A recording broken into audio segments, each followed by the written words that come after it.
ഞാൻ പറഞ്ഞല്ലോടാ, എനിക്ക് വയ്യടാ, എനിക്ക് അങ്ങനെ പറ്റൂ. ടോട്ടലി എനിക്ക് എന്റെ ഹെൽത്ത് ഓക്കെ അല്ല. ഞാൻ നന്നായിട്ട് അറിയാം, എനിക്ക് ഹെൽത്ത് ഓക്കെ അല്ല. ഒന്നാമത്തെ കാര്യം. പിന്നെ ഇതിന്റെ പുറമെ ഞാൻ ചത്തുപോകും.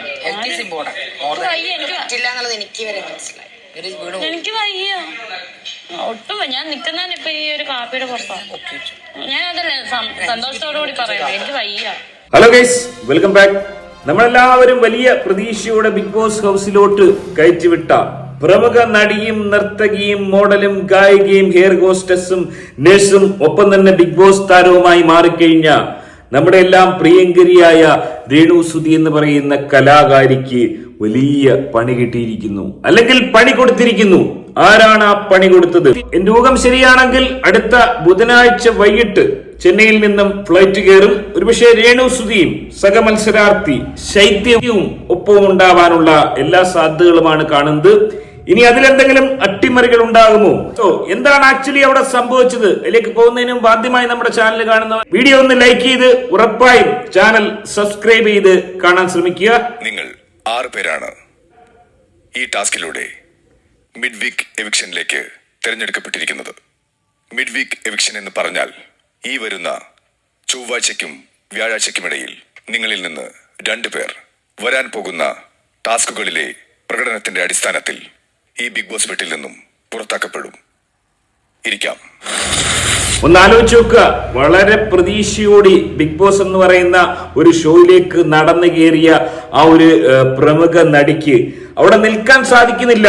ഭക്ഷണം ശരിയാവുന്നില്ല, ആരോഗ്യകരമായ പ്രശ്നങ്ങൾ, മാനസികമായ പ്രശ്നങ്ങൾ, തന്റെ മക്കളായ കിച്ചുവിനെയും മൃതപ്പനെയും ചോറ് വായിക്കൊടുത്ത് ലാളിക്കാൻ കഴിയുന്നില്ല, അവരോടൊപ്പം സമയം ചെലവഴിക്കാൻ കഴിയുന്നില്ല. മാത്രവുമല്ല തന്റെ ഹെൽത്ത് വളരെ വീക്കായിരിക്കും. അതായത് കഴിഞ്ഞ കുറച്ച് മാസങ്ങളായി നമ്മൾ കണ്ടതാണ് രേണു സുധി എന്ന് പറയുന്ന ഈ ഒരു പ്രമുഖ നടി സോഷ്യൽ മീഡിയയിൽ, അതായത് റെസ്റ്റ് ഇല്ലാതെ പണിയെടുത്തുകൊണ്ടിരുന്ന സെറ്റുകളിൽ നിന്ന് സെറ്റുകളിലേക്ക്, സിനിമകൾ, ആൽബങ്ങൾ, ടെലിഫിലിം, അങ്ങനെ പല മേഖലയിൽ തുടങ്ങി ഏറ്റവും ഒടുവിൽ മോഡലിംഗിൽ പോലും പങ്കെടുത്തത് നമ്മൾ കണ്ടതാണ്. അങ്ങനെ ഏറ്റവും ഒടുവിൽ ബിഗ് ബോസിൽ എത്തിയപ്പോൾ എനിക്കിപ്പോ തോന്നുന്ന ഒരു പ്രധാന കാര്യം, ബിഗ് ബോസിൽ കൊണ്ടുവന്നതിന് ശേഷം 1-2 ആഴ്ച നിർത്തി ആ ഒരു സോഷ്യൽ മീഡിയ പ്രതാപം ഇല്ലാതാക്കിയതിനു ശേഷം അപമാനിതയാക്കി മടക്കി അയക്കാനുള്ളൊരു ബിഗ് ബോസിന്റെ തന്നെ പ്ലാനിങ് ആയിരുന്നു ഇതെന്ന് സംശയിക്കേണ്ടിയിരിക്കുന്നു. ഈ ഒരു വിഷയത്തിൽ എന്താണ് അങ്ങേക്ക് പറയാനുള്ളത്? വരട്ടെ. രേണുവിനെയും ഞങ്ങളെ ഇവിടെ നിന്ന് തകർക്കണം.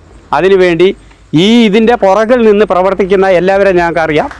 അതെ, തങ്കപ്പച്ചേട്ടൻ ഇവിടെ സംശയിക്കുന്നത് പോലെ രേണു സുധി എന്ന് പറയുന്ന പ്രമുഖ താരത്തെ തകർക്കാനുള്ള ഒരു മുൻകൂട്ടിയുള്ള ഒരു പ്ലാൻ ആയിരുന്നു എന്ന് സംശയിക്കേണ്ടിയിരിക്കുന്നു. ഇവിടെ രേണു സുധി എന്ന് പറയുന്ന ഈ താരം നേരിടേണ്ടി വന്നത് പുറത്തും അകത്തും ഒരുപോലെ അറ്റാക്ക്, സോഷ്യൽ മീഡിയയിൽ വലിയ അറ്റാക്കുകൾ ഉണ്ടായിരുന്നു. ആ ഒരു അവസരത്തിൽ ബിഗ് ബോസിലേക്ക് പോകുന്നു, അവിടെയും ശക്തമായ രീതിയിലുള്ള അറ്റാക്കുകൾ ഉണ്ടാവുന്നു. തനിക്ക് നേരാമണ്ണം ഒന്ന് ഗെയിം കളിക്കാൻ പോലും ആകാത്ത അവസ്ഥ, 3 നേരം ബിരിയാണി കഴിക്കാനോ റീൽസ് കളിക്കാനോ പ്രതീക്ഷ എന്ന് പറയുന്ന ആ ഒരു പഹയനുമായി കെട്ടിമറിയാനോ സാധിക്കാത്തൊരവസ്ഥ. വളരെ ദുഃഖകരമായ ഒരവസ്ഥ അല്ലേ? ആ ഒരു അവസ്ഥയിൽ നിന്ന് നടിക്ക് വലിയ രീതിയിലുള്ള അറ്റാക്കുകളാണ് അകത്തും പുറത്തും ഉണ്ടായത്. കഴിഞ്ഞ ദിവസം വലിയ രീതിയിലുള്ള ഒരു ആക്രമണം അയച്ചുവിട്ടത് മറ്റാരുമല്ല, പ്രമുഖ ഹെയർ സ്റ്റൈലിസ്റ്റ് എന്ന് അവകാശപ്പെടുന്ന ഒരു പ്രമുഖ താരം. ഈ ഒരു താരത്തെ നമ്മൾ കണ്ടത് രേണു സുധിയുടെ ഈ വെപ്പുകൂടി വെച്ചു കൊടുത്തതിന് ശേഷമാണ്. ആ ഒരു താരം രംഗത്തെത്തി ചില വെളിപ്പെടുത്തലുകൾ നടത്തി. അക്ഷരാർത്ഥത്തിൽ പ്രമുഖ നടിയെ അപമാനിക്കാനാണോ അത് ചെയ്തതെന്ന് സംശയം കേട്ടിരിക്കുന്നു. എന്താണ് അവർ പറഞ്ഞത്? എനിക്ക് മനസ്സിലായത് പുള്ളിക്കാരുടെ തലയിൽ നല്ല രീതിയിൽ ലൈസ് ഫോം ചെയ്തിട്ടുണ്ട്. അത് ഇങ്ങനെ പലരും കണ്ടപ്പോൾ അതിൽ നിന്ന് രക്ഷപ്പെടാൻ വേണ്ടി മാത്രമാണ് പുള്ളിക്കാരി ഇതിങ്ങനെ കാണിച്ചത്. അല്ലാതെ ഹെയർ എടുത്ത് ഒരെണ്ണം പോലും നമ്മൾ കണ്ടില്ല. ഹെയർ വരാൻ സാധ്യതയില്ല. അത്രയും ഹെവി ആയിട്ടുള്ള വാക്സ് തന്നെയാണ് നമ്മൾ യൂസ് ചെയ്യുന്നത്. പുള്ളി തലൊന്നും വരുത്തൊന്നുമില്ല. അപ്പൊ എനിക്ക് അങ്ങനെയാണ് തോന്നിയിരിക്കുന്നത്. അത് പല രീതിയിലും നെഗറ്റീവ് ഫീഡ്ബാക്ക് കൊണ്ടുവന്നിട്ടുണ്ട്. നിരവധി അവാർഡുകളൊക്കെ കിട്ടിയ ഒരു ഹെയർ സ്റ്റൈലിസ്റ്റ് ആണ്. അവാർഡുകൾ വാരിക്കൂട്ടിയ ബലകങ്ങൾ പിന്നിൽ ഇങ്ങനെ വെച്ചിട്ടുണ്ട്. ഈ ഒരു അവസരത്തിൽ ഇങ്ങനെ ഒരു വെളിപ്പെടുത്തൽ നടത്തിയതിന്റെ ഉദ്ദേശം എന്താണ്? ഇത് തകർക്കാൻ വേണ്ടിയായിരുന്നോ? ഈ ഒരു മുടി വെച്ചു കൊടുത്തതിന്റെ പിന്നിൽ എന്തെങ്കിലും ഗൂഢാലോചന ഉണ്ടായിരുന്നോ? എന്താണ് തങ്കപ്പച്ചേട്ടൻ എന്തെങ്കിലും പറയാനുണ്ടോ? ഒരിക്കലും ഇങ്ങനത്തെ സഹായം ചെയ്യരുത് എന്ന് എനിക്കൊരു അപേക്ഷ കൂടെ ഉണ്ട്. ഒരിക്കലും ഞാൻ പറഞ്ഞില്ല ആദ്യമേ, ഒരിക്കലും സോഷ്യൽ മീഡിയ കയറിയിരുന്നുകൊണ്ട് ഒന്നും അറിയാത്തവർ വെറും കള്ളനും കള്ളിയാക്കുന്ന ആ സ്വഭാവക്കാർ ഒരിക്കലും ആർക്കും ഇത് വെച്ച് കൊടുക്കരുത്. ദൈവമേ, ആരും ഞങ്ങളെപ്പോലെ ഇതുപോലൊരു അവസരത്തിൽ ചെന്ന് ചാടരുത്, അല്ലെ അവർക്ക് അങ്ങനെ ഇടവരുത്തരുതെന്ന് ഞാൻ ദൈവത്തിനോട് പ്രാർത്ഥിക്കുക. കാരണം അതിന്റെ വേദന ഞങ്ങൾക്ക് അറിയത്തുള്ളൂ. അതാണ് തങ്കപ്പച്ചേട്ടന്റെ അഭിപ്രായത്തോടു കൂടി പൂർണ്ണമായി നമുക്ക് യോജിക്കേണ്ടി വരും. ഈ രീതിയിൽ മുടി വെച്ചു കൊടുത്തിട്ട് മേലാൽ ആരെയും അപമാനിക്കാൻ പാടില്ല. ഇതിനിടയിൽ വലിയ രീതിയിലുള്ള ഒരു ആക്ഷേപവുമായി പ്രമുഖ ബിഗ് ബോസ് താരം, മുൻ ബിഗ് ബോസ് താരം തന്നെ എത്തിയിരിക്കുന്നു. അതായത് ബിഗ് ബോസിന്റെ ചരിത്രത്താളുകളിൽ ഇടം പിടിച്ച ഒരു മത്സരാർത്ഥി, തന്നെ വെല്ലാൻ തന്നേക്കാൾ മേലെ ഇനി ഒരു കണ്ടസ്റ്റന്റ് വരാൻ സാധ്യതയില്ലാത്ത വിധം കളികളെ മാറ്റിമറിച്ച ആ പ്രമുഖ ബിഗ് ബോസ് താരം വലിയ രീതിയിൽ രേണു സുധി എന്ന് പറയുന്ന പ്രമുഖ നടിയെ ആക്രമിച്ചുകൊണ്ട് രംഗത്തെത്തിയിരിക്കുന്നു. എന്താ പറയാനുള്ളത്? തുടങ്ങുന്നത് തന്നെ മിസൈലിന്റെ കൊടൂരമായ നിയമലംഘനത്തിൽ നിന്നാണ്. ഞാൻ പറയുമ്പോ മിസൈലിനെ പിടിച്ച് പുറത്താക്കണം. അല്ല, ഞാൻ കാര്യം പറയാം. ആ വീട്ടിൽ അത്രയും ആൾക്കാര് ലക്ഷക്കണക്കിന് രൂപയും മുടക്കി ഡ്രസ്സും കോസ്മെറ്റിക്സും കൊണ്ടുവന്നിട്ട് മിസൈലിന് മാത്രം എന്താ ഒരു പ്രത്യേകത? ഇതിങ്ങനെ ഒളിപ്പിച്ചു വെച്ച് ചോദിച്ചാ ബീട്രൂട്ട് ചുണ്ടി തെച്ചത് ബീട്രൂട്ടിന്റെ ചാക്ക് മൊത്തം കടിച്ചു തന്നു. മുഖത്തൊന്നുമില്ല എന്ന് പറയുന്നു. ഡ്രസ്സ് ബിഗ് ബോസ് കൊടുത്ത ഡ്രസ്സ് ഇടാതെ സ്വന്തം ഡ്രസ് ഇട്ട് കളിക്കാം. സോഷ്യൽ മീഡിയ ഒരു സംഭവത്തിന് അവിടെ പറഞ്ഞു വിട്ടിരുന്നു. കാണാനില്ലാന്ന് അവസ്ഥയില് എവിടെയാണ് രേണു ചേച്ചിന്റെ വേറൊരു കാര്യമുണ്ട്. ആൽബം സൂപ്പർ സ്റ്റാറിനാണ് പറഞ്ഞാൽ ഞാൻ ഇവിടെ ആ വീഡിയോ ആണെങ്കിൽ പ്ലേ ചെയ്യാം. രേണു ചേച്ചിക്ക് വയ്യ, രേണു ചേച്ചി ക്വിറ്റ് ചെയ്യാൻ പോവാണ്. ഒന്നിനെ രേണു ചേച്ചി സ്വയം ക്വിറ്റ് ചെയ്യും, അല്ലെങ്കിൽ മിഡ് വീക്ക് എവിക്ഷനിൽ രേണു ചേച്ചി പോകും. ഞാൻ ആ വീഡിയോ പ്ലേ ചെയ്യാം. Medical emergency situation. തങ്കച്ചേട്ടൻ ഇപ്പൊ തന്നെ ഒരു ആംബുലൻസ് ആയിട്ട് പോകേണ്ടതാണ്.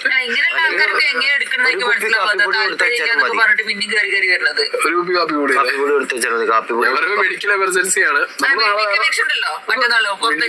ഞാൻ പറയുമ്പോൾ എവിക്ഷനിൽ പോകാൻ ഏറ്റവും അർഹത ഉള്ള ഒരാള് രേണു സുധിയാണ്. കാരണം വയ്യാതെ അവര് പറയുന്നുണ്ട്, ഹെൽത്ത് ഓക്കെ അല്ല എന്ന് പറയുന്നുണ്ട്.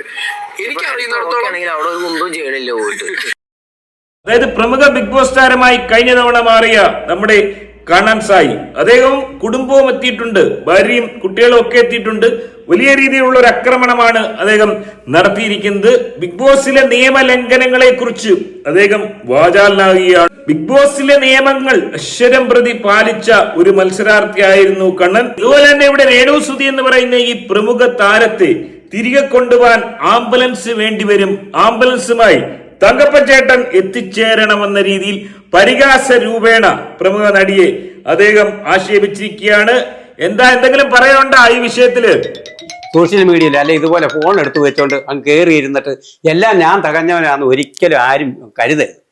അയാളാരാ? അയാൾ ഒരു യൂട്യൂബറേ ഉള്ളൂ. ഭയങ്കര എന്തോ ഒരു സംഭവമാണെന്ന് നാട്ടുകാർക്കും എല്ലാവർക്കും അറിയാവുന്ന ഒരു രീതിയാണ് അദ്ദേഹം വിളമ്പിക്കൊണ്ടിരുന്നത്. ഈ പറഞ്ഞ യൂട്യൂബർ വെറും നികർഷയായ ഒരു മനുഷ്യനായിട്ട് ഞാൻ കരുതത്തുള്ളൂ. താങ്ക് യു വളരെയധികം നന്ദി പ്രതികരിച്ചത്. അങ്ങനെ ചുരുക്കം പറഞ്ഞാൽ രേണു സുധി എന്ന് പറയുന്ന പ്രമുഖ താരം ഈ ബുധനാഴ്ചയോടുകൂടി മടങ്ങിയെത്തുമെന്ന പ്രതീക്ഷയിലാണ് സകലരും. എന്നാൽ എനിക്ക് ആ പ്രതീക്ഷയില്ല. രേണു സുധി എന്ന് പറയുന്ന ഈ താരത്തെ കൂടുതൽ ദിവസങ്ങൾ ഹെൽത്ത് ഓക്കെ ആണെങ്കിൽ നിർത്തിയേക്കാം. അതായത് ഫിക്ഷനിൽ നമ്മൾ കാണുന്ന ഈ 6 പേര്, ഇതില് ഏറ്റവും അധികം ഗെയിമിൽ വീക്കാൻ നിൽക്കുന്നത് രേണു ചേച്ചി തന്നെയാണ്. പക്ഷെ അത് എന്ത് ഗെയിമാണ് കൊടുക്കുന്നത്? മണലിൽ കിടന്ന് ഉരുളുന്നയോ ചെളി കിടന്ന് ഉരുളുന്നയോ കണ്ടാണെന്നാണ് എനിക്ക് തോന്നുന്നത്. അതിലൊരു പക്ഷേ ഭാഗ്യവശാൽ രേണു ചേച്ചിക്ക് കൂടുതൽ പോയിന്റുകൾ കിട്ടുകയാണെങ്കിൽ, ഇതിനു മുമ്പും പല ഭാഗ്യത്തിന്റെ ആനുകൂല്യവും രേണു സുധി എന്ന് പറയുന്ന ഈ പ്രമുഖ നടിക്ക് ഉണ്ടായിട്ടുണ്ട്. അങ്ങനെയെങ്കിൽ ശാരിക എന്ന് പറയുന്ന കലാഭവൻ ശാരിക ഒരുപക്ഷെ പിന്തള്ളപ്പെട്ടേക്കാം. അല്ലെങ്കിൽ സാക്ഷാൽ നമ്മുടെ ശാരിക KP ഓള് തന്നെ ഒരു പക്ഷേ വിറ്റേക്കാം. അത്യാവശ്യം മത്സരിക്കാൻ ശേഷിയുള്ള ഒരു വ്യക്തിയാണ്. ബിഗ് ബോസിനെ തള്ളിപ്പറഞ്ഞിട്ട് കയറി നിൽക്കുന്നതൊക്കെ ജില്ലാ കളക്ടറിന്റെ മാതിരിയാ നിൽക്കുന്ന ആ ഒരു മട്ടും പാവം. ഓളുടെ കളസവും കോസറായും ഒക്കെ കണ്ടു കഴിഞ്ഞാൽ ഒരു ജില്ലാ കളക്ടറിന്റെ ഒരു പവറാണ്. ഓളൊരു പക്ഷേ പുറത്താവാനുള്ള ചാൻസ് ഉണ്ട്. എനിവേ രേണു സുധി എന്ന് പറയുന്ന പ്രമുഖ നടി ഈ രീതിയിൽ അപമാനിതയായി പുറത്താവാതിരിക്കട്ടെ എന്ന് നമുക്ക് പ്രാർത്ഥിക്കാം. ഇനി ഇന്നലത്തെ എപ്പിസോഡിൽ ഇതല്ലാതെ പ്രത്യേകിച്ച് കാര്യങ്ങളൊന്നുമില്ലായിരുന്നു. പ്രധാന സംഭവങ്ങൾ ഹൈലൈറ്റ് ചെയ്ത് നോമിനേഷൻ തന്നെ ആയിരുന്നു. ഈ പറഞ്ഞ 6 പേർ മിഡ് വീക്ക് എവിക്ഷനിലൂടെ പുറത്താക്കാൻ ശ്രമിക്കുമ്പോൾ മറ്റ് കണ്ടസ്റ്റന്റുകളെ ഒരാളൊഴികെ അഭിശ്രീ ഒഴികെ മറ്റ് ഉള്ളവരെ നോമിനേഷനിലൂടെയും പുറത്താക്കാൻ ശ്രമിക്കുന്നു. അങ്ങനെയെങ്കിൽ ഉറപ്പായും അടുത്ത ആഴ്ച 2 പേർ വരുന്നതിൽ ഒന്ന് രേണു സുധി ചേച്ചിയും ശൈത്യയും, അതല്ലെങ്കിൽ കലാഭവൻ സാരികയും സൈത്തിയും ഒരുപക്ഷെ അടുത്ത ആഴ്ച കൊച്ചി എയർപോർട്ടിൽ എത്തിച്ചേരാനുള്ള ചാൻസ് ഉണ്ട്. എനിവേ ഇത്തരം കാര്യങ്ങളാണ് ഇന്നലത്തെ എപ്പിസോഡിൽ നമ്മൾക്കറിയാൻ സാധിച്ചത്. രേണുസുതി എന്ന് പറയുന്ന ഈ പ്രമുഖ നടിക്കുണ്ടായ ഈ ഒരു ദുരനുഭവത്തെ കുറിച്ച് നിങ്ങളുടെ അഭിപ്രായം കമന്റായി രേഖപ്പെടുത്തുക. ആദ്യമായി കാണുന്നവർ തീർച്ചയായും വീഡിയോ ലൈക്ക്, ചാനൽ സബ്സ്ക്രൈബ് ചെയ്ത് കാണുക. മറ്റൊരു വീഡിയോ ആയിട്ട് കാണാം. ബൈ.